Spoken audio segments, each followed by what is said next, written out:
Igbo niile. Isi mmiri enwere ọtụtụ osisi na-amị mkpụrụ, o nwere ife na-enye ya mmiri. Amaka mmiri ha onye ọbụla na-achọ ya chọọ. Ọgaranya si na chi ọnọchi na-eme eze. Anyị Odinaka Ojukwu nwa chi mere eze na nwa. Ọnwa ọtụ mgbawa n'ọshasha.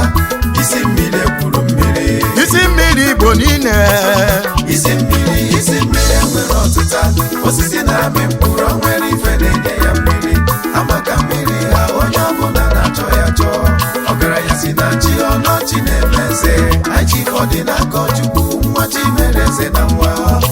Ọnwa ọtụ mgbawa n'ọshasha.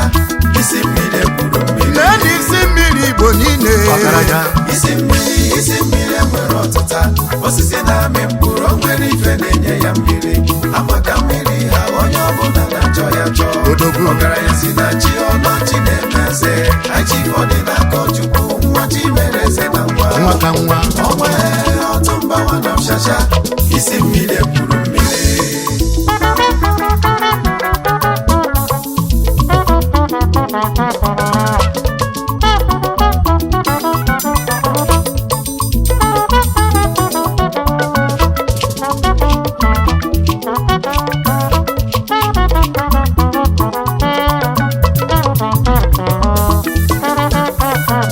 Isi mmiri Igbo niile.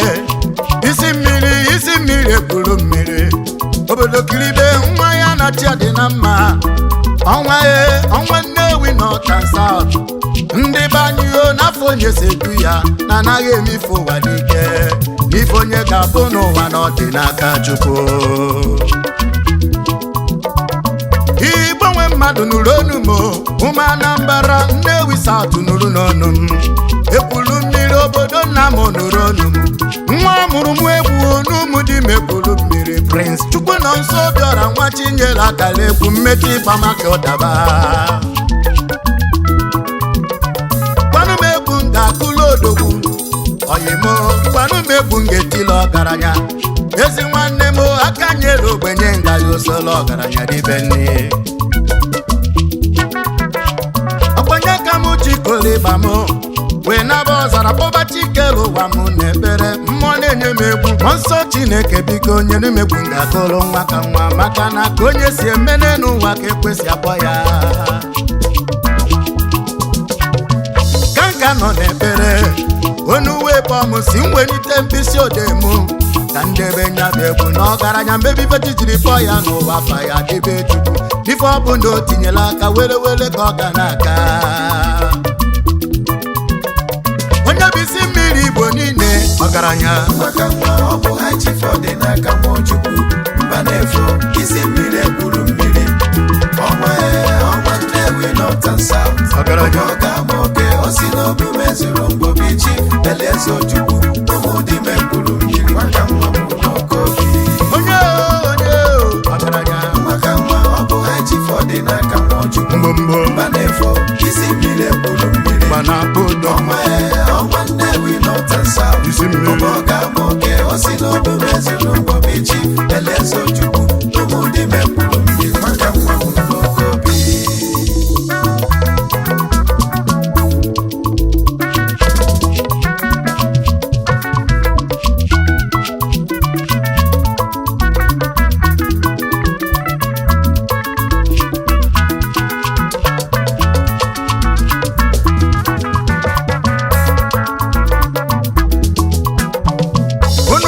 Mana m odogwu ebidoro mama amụma n'oge nwa na-abịa ụwa ka dike dị na ndụ ya, maka na ife na-afụ n'isi odegwu ụzọ ngozi. O so n'ite wee banye akwụkwọ n'obodo ekwuru mmiri na Unity Primary School. Ọ gụsịrị banye Secondary School na Community n'obodo ekwuru mmiri.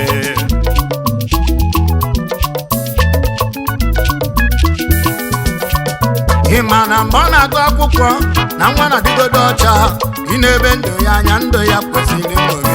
Ọ gụsịa wee banye mahadum Nnamdi Azikiwe Federal University na Anambra. Mgbe ọ gụsịrị nyaba akwụkwọ na nwa mere ọfụma, mana ife onye ga-abụ n'ụwa n'Odinaka Chukwu, na Chukwu kere uwe dewo na nwa gaburele odogwu.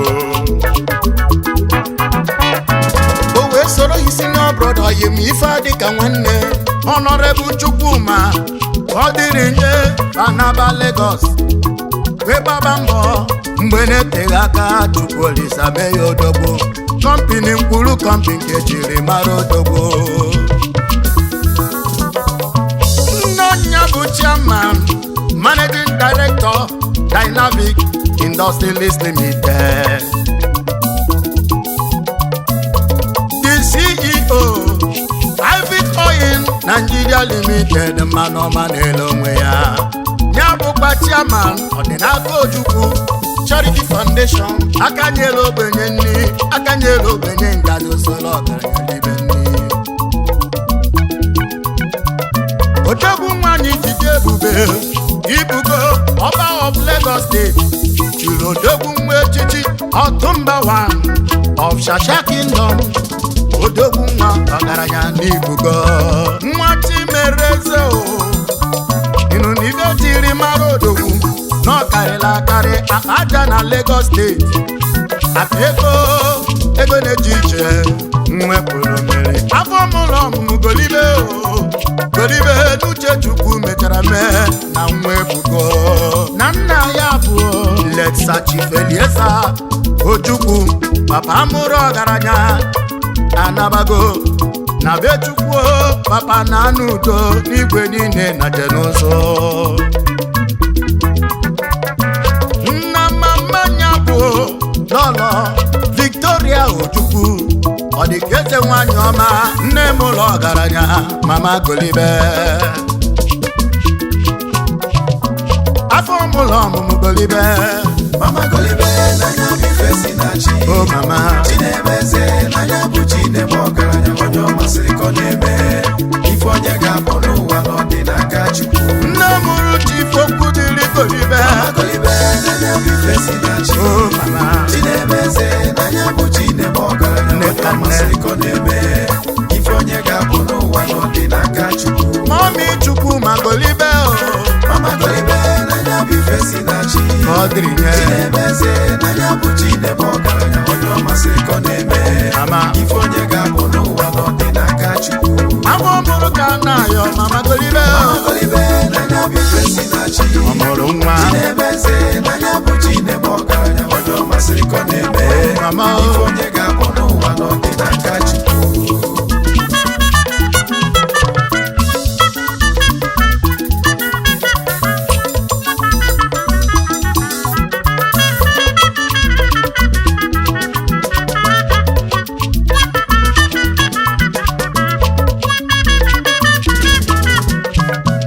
mama mụrụ nwa Chief Odinaka isi mmiri Igbo niile ọnwa na-etili obodo isi mmiri ebulu mmiri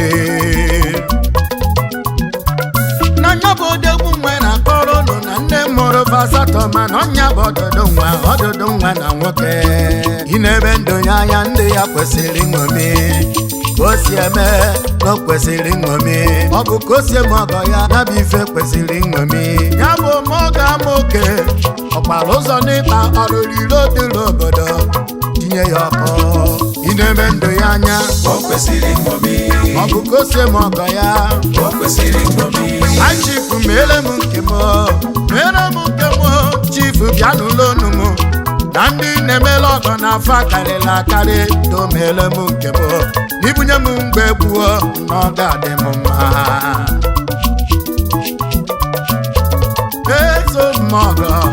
ezomọgọ isi mmiri Igbo niile mele ọgọ gaba Chief n'ebe ndụ gị anya o kwesịrị nṅomi ọ bụ ka isi m ọgọ gị o kwesịrị nṅomi ụmụ ogbenye ndị na-enye nri o kwesịrị nṅomi maka na omebe ọgọ omebe ọgụ chọrọ imebe isi bịa mgbe odegwu jere ịnụ nwanyị ojebu ụmụuchu n'obi His Royal Highness igwe ụmụuchu leti Igbo ọfọbụike of ụmụuchu o jere n'ụta ada dị mma ada mụrụ na nnukwu obi ada mụrụ n'obi ọgaranya Princess Ujunwa Ojukwu ada bịara ụwa n'uju Princess nwanyị ọma nwanyị dị mma adaeze nwanyị ọma obi dị ya Osodieme ada si n'obi ọgaranya obi Igbo afọ obi ike mụ na ọnwa na-ekene isi mmiri kwuru mmiri n'ọlụ uju nwa Ojukwu nwanyị dị mma adaeze nwanyị ọma hapụ na nwụ Osodieme ada si n'obi ọgaranya obi Igbo afọ obi ike mụ na ọnwa na-ekene Adaeze. isi mmiri kwuru mmiri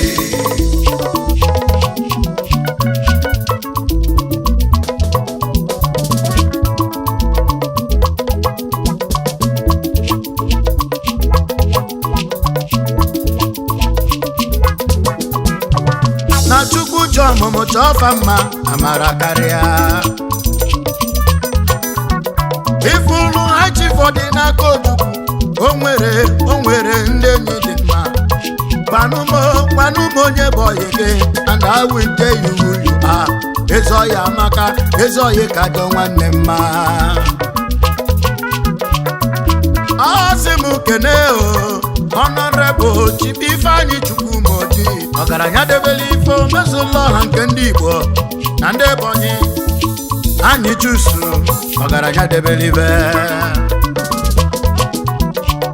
nwoke nwa nwụrụ n'isu achara Isokọma n'Ebonyi steeti onyinye ọma Chinyere ya n'Ebonyi former gubernatorial aspirant under PDP 2023 Honorable Chief Ifeanyi Chukwumodi ọgaranya debere ibe eze ọma ogo ndị Igbo onyinye ọma na Ebonyi onye nzọpụta abịago anyị chusu odogwu maka anyị na-akpọ odozi Ebonyi anyị otu na-eme ọgọdọ Igbo niile ọgaranya debere ibe eze ọma ogo ndị Igbo aka Chukwu so ya na Ebonyi onye nzọpụta abịago anyị chusu odogwu maka anyị na-akpọ odozi Ebonyi anyị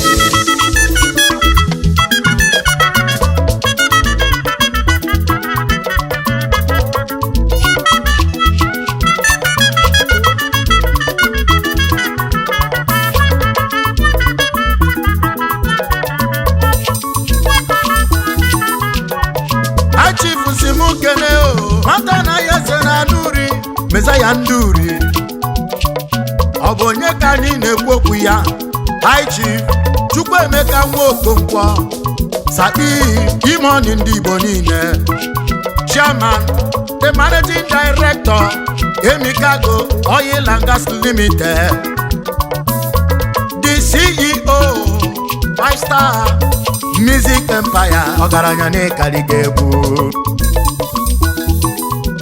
ịgba kenele m nwa na ya eze nwata na ya eze na luli ọkada kọnsida Mezaya doli n'ime ọgaranya na-ekariga egwu Chief Dr. Chukwuemeka Okonkwo nwata na ya eze na luli ọkada kọnsida Mezaya doli n'ime ọgaranya na-ekariga egwu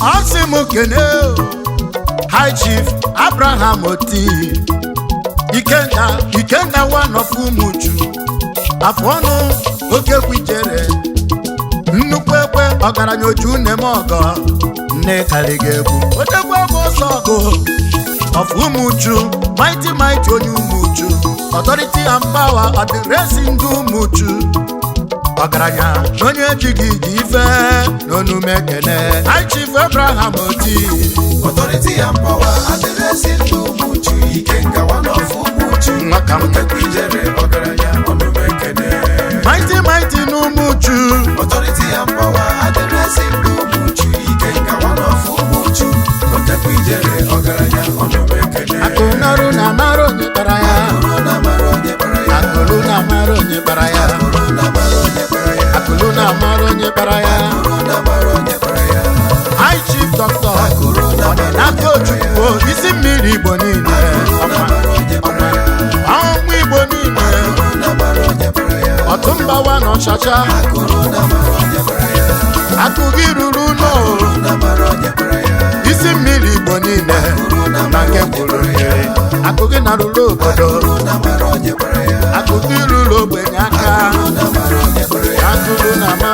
bara ya onye bụ isi mmiri Igbo niile ọgaranya maka nwa ọ bụ Chief Odinaka Ojukwu mba na-efo isi mmiri ekwuru mmiri ọnwa Nnewi Northern South oge ọga moke osigarajo mezuru mbobechi Eleze Ojukwu ụmụdime kwuru mmiri maka nwa mụrụ n'okobi onye ọgaranya maka nwa ọ bụ Chief Odinaka Ojukwu mbombo mba na-efo isi mmiri ekwuru mmiri mana akpọdo ọnwa Nnewi Northern South isi mmiri ọga moke osinobi mezuru mbobechi Eleze Ojukwu ụmụdime kwuru mmiri maka nwa mụrụ n'okobi onye bụ isi mmiri Igbo niile ọgaranya